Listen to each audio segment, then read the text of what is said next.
Привет, moi druzy. Hello, my friends. It's day 352 in this war in Ukraine. My name is Darren Gerdes. I'm a professor who's been following what's been going on, doing daily updates, helping you see behind the headlines. Today, we're going to talk about what's going on with the Russian ground advance. We'll talk about more than 100 rockets fired on Ukraine today. We'll talk about the diplomatic aftermath of Zelensky's trip, and we'll conclude with 1 year ago today in the news. So we're going to start here with the British Ministry of Defense. Russian forces have likely made a tactical gains in two key sectors. Russian forces are increasingly dominant in northern approaches to Bakhmut. Okay, so we know that they've been fighting there, and they've been trying to encircle or encapsulate the city both on the northeast and the southwest, trying to get to major roads so that they can cut off supply lines. And then below, it says Russian units have likely suffered particularly heavy casualties around Volodar. Somebody corrected me about I was saying Volduhar. Thank you for the correction. I appreciate that in the comments. Please feel free to correct my Ukrainian. I don't claim to be Ukrainian. I'm going to butcher the language, but I'm doing my best. Around Volodar. And experienced units have been committed. Russian troops likely fled and abandoned at least 30 mostly intact armored vehicles in a single incident after a failed assault. So that's good news, what's going on there. Let's look at the ISW. The ISW is the Institute for the Study of War. The overall trend in the conventional Russian troops slowly replacing Wagner Group around Bakhmut, indicating that Russian military command may be shifting away from its reliance on Wagner, therefore using prisoners as cannon fodder. So they're still being slaughtered at very high rates. If you look at the official estimates from Ukraine about how many have been killed in the last few days, Russians have been killed, you're talking in 1,000 in a day, like 1,000 killed. And it's pretty amazing what's been going on there. Okay, there's one other talking point in the ISW I want to point out.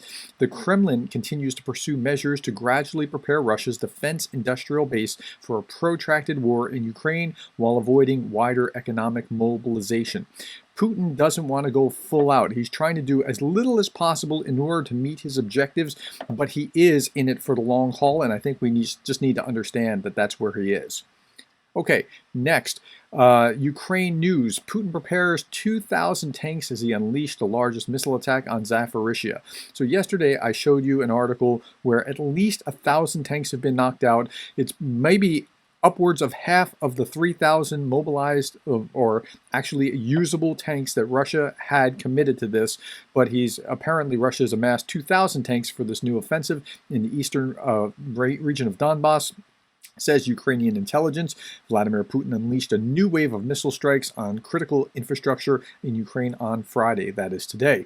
So this new wave, this is like the 13th wave. I might be off by one, but a wave after wave of missile attacks. And when they do these missile attacks, they're not just sending a few missiles. They're sending, as today, they sent more than 100. Ukraine's Zaporizhia reports multiple Russian missile attacks. Zaporizhia got hit hardest, as far as I can determine. At least 17 Russian missiles hit Zaporizhia in 1 hour on Friday morning. Another article, Ukraine's Air Force reported cruise missiles launched from strategic bombers were detected at 8:30 Kyiv time, roughly 2 hours later. More missiles which crossed the airspace of Moldova were reported. In Kyiv airspace, 10 enemy missiles were destroyed by air defense forces, some slight damage in the area from debris resulting from the intercepts, but that's what's going on there. What were they targeting? They're going after energy infrastructure. Yet again, there are no hits on there are hits on thermo and hydro generation facilities, as well as high voltage infrastructure in 6 regions, said the energy minister. The most difficult situation is in Zaporizhia, Kharkiv, and Klemensky regions. Okay, so that's what they're attacking now. Why are they doing this now? I think I can answer that, but I'm going to answer that with an article in just a little bit. Okay, Ukrainian fighters destroy 61 cruise missiles out of 71 launched, but that's not all that was sent. Defense forces destroyed 61 enemy cruise missiles, 5 drones on Thursday from February 9th, February 10th.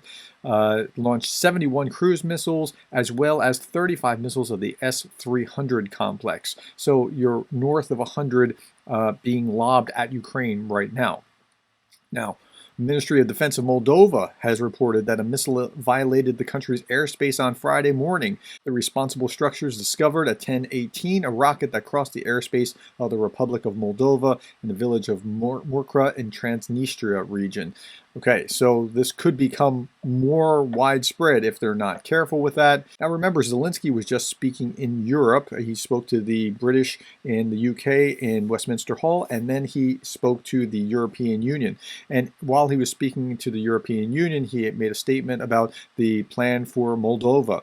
Moldova's intelligence service has confirmed statements made by Ukrainian President Volodymyr Zelenskyy alleging that Russia has acted to destabilize the country. Zelenskyy, addressing an EU summit earlier on February 9th, said that Kyiv had intercepted the plan for the destruction of Moldova by Russian intelligence. Okay, so that's what's actually been happening there. Now, what is going on? Why are the Russians doing this now? I think this picture is telling you all that you need to know. The Russians have a habit of trying to disrupt whenever there's a big NATO meeting, a big EU meeting, something along those lines. They'll do something dastardly, like send a rocket attack to destroy a mall and civilians in a mall, or something along those lines. And I think this is a reaction in some sense to what was going on with this particular meeting. It's not like if you didn't do this meeting, I wouldn't do that. It's not that exactly. It's more like, here's how we're going to take the headlines back. And I think that's kind of what's going on. Okay, this Al Jazeera article, Italy Prime Minister irked by inappropriate Zelenskyy meeting. It's not quite what you think, but the Prime Minister was upset because there was a French-German meeting with Zelenskyy and she was left out. Now, if you go back and look at what's going on, unlike last year when the then Italian Prime Minister Mario Draghi worked hand in hand with Macron and Schultz in Ukraine, Meloni was left out in the cold. Like, she wasn't part of the meeting. Now, they did meet on the sideline and have their own conversation and whatever. Now, you've got to be careful with this kind of thing in diplomacy. It could go very poorly with just the perception of a slight could actually alienate someone, and mercifully, I think they're okay, but it could have gone very wrong. Orban, this is Hungary's Orban, who he says he belongs to the peace camp after meeting Zelenskyy in the EU summit. This is actually a good concession for him to make. I wish he would be more full-throated in his defense of Ukraine and what's going on there, but it's moving at least the right direction. Not enough, but it's still moving the right direction. Now, Zelensky's optimistic Ukraine will get European fighter jets in the UK and with the EU. He talked about jets and jets and jets.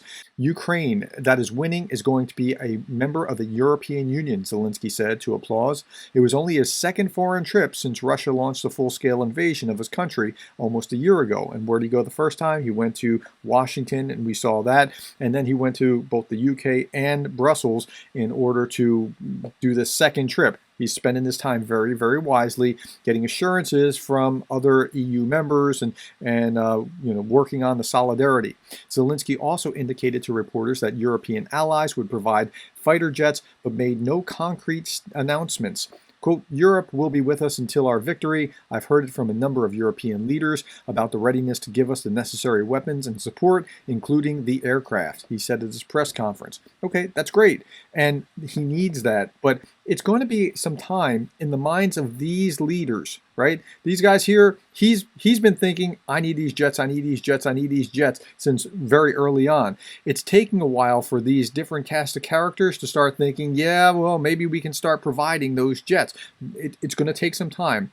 This happens all the time in management. Your manager comes up, has a really good idea. He's been thinking about it for 3 months, and then he rolls it out to you and says, hey, what do you think of this idea? And it takes you a while to get caught up to where he is. That's kind of the scenario that's going on here. In the meantime, Macron was saying warplanes may be coming, but not anytime soon. He's one of these people that has to get it around his head about, can we actually do this? Will this be okay? Emmanuel Macron warned on Friday that even if Ukraine's European allies decided to send fighter jets, and they will, you can mark my words, I'm pretty sure that they will, they could not be delivered in the coming weeks. It'll take some time to get them up to speed, even if they're trained pilots, to get them up to speed on Western jets. And finally, these massive strikes, why were they taking place now? Well, this is because of Zelensky's trip. But I don't think it's because, like, if you did this, we're going to do that. I think it's just to recapture the headlines or to show, like, some brute force, like, see, we can still do this to you. And I think that's what's going on. Okay, let's look at what was going on 1 year ago today. So this was a Reuters article on February 10th, 2022, 1 year ago today. Russia holds drills in Belarus as West warns of dangerous moment. So there's video footage of the Russians moving their tanks around, firing in certain sequences, and now this all looks great. It looks really intimidating when it's all scripted. But once it actually met real battle, it didn't actually turn out like this. Remember the long line of stalled tanks that couldn't go anywhere? But this is what we saw 1 year ago today as they were doing their war games. Now I want to read one little bit about this down below. Russia, which has more than 100,000 troops near Ukraine's border, denies Western accusations that it may be planning to invade its former Soviet neighbor. No, we're not planning on doing that.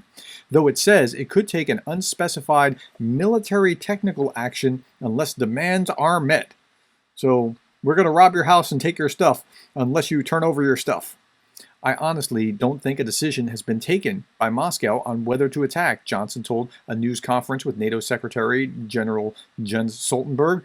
But that doesn't mean that it's impossible that something absolutely disastrous could happen very soon indeed. Again, the West was still holding out hope that something was going to, cooler heads would prevail. It wasn't going to happen, but as we know, it happened. Okay, here's an article in the Times of Israel. The war games, set to run until February 20th, are the latest point of contention between Russia and the West over Ukraine. Kyiv quickly denounced the maneuvers as psychological pressure. French Foreign Minister called the exercises a very violent gesture, while the British Foreign Secretary Liz Truss used a visit to Moscow to accuse Russia of attempting to undermine Ukrainian sovereignty.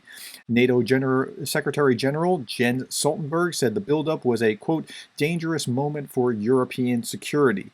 Western leaders have been warning for weeks that Russia could be preparing to escalate an 8-year separatist conflict in East Ukraine. Now, what's interesting about this is they saw it as trying to support that conflict, not something that they were going to do a full-on invasion. So they kind of had it, but they kind of missed it. Okay, that's where we are 1 year ago. If you've gotten some value out of what we talked about today, please give me a like to help the YouTube algorithm. Subscribe if you're not subscribed already. Ring that bell if you haven't done that. And leave a comment if you'd like to interact with me. I try to answer all comments. And thank you for your time. If you want to support Ukraine, you can go to United 24. The link is below. If you want to support me, you can buy me a cup of coffee. By the way, some of you have already been out to either buy the complete collection of Vladimir Putin's Truth About Ukraine. This is a gag book. It's $2.99 on Amazon, and it goes through a number of 50 or so talking points of how NATO caused the war, and NATO sent 10,000 troops to Ukraine, and Crimea joined Russia legally, and all these other things. And then when you get to the end of it, after the table of contents, it's essentially blank. It's a gag gift. For every $2.99 book sold, about $2 that I get, less taxes, will go directly to Ukrainian support, Ukrainian relief. So one of you, and I'm very grateful to you, Richard Hallstad, for leaving a review. I couldn't have said it better myself. You can go down here, again, the links are below. You can go down and review the product, write a customer review, but don't say anything that's very clearly about the gag gift. People can read about it. Some people were really ticked about me. They were like, people left my channel thinking that I was actually supporting it. I'm not supporting Putin. It's a gag gift that will support Ukrainian relief. Thank you very much for your time. Thank you for being the kind of person that cares about Ukraine.